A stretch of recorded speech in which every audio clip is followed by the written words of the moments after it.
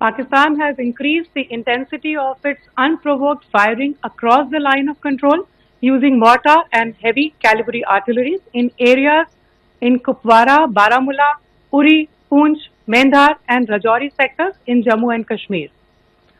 16 innocent lives have been lost, including 3 women and 5 children, due to the Pakistani firing. Here too, India was compelled to respond to bring mortar and artillery fire from Pakistan to a halt.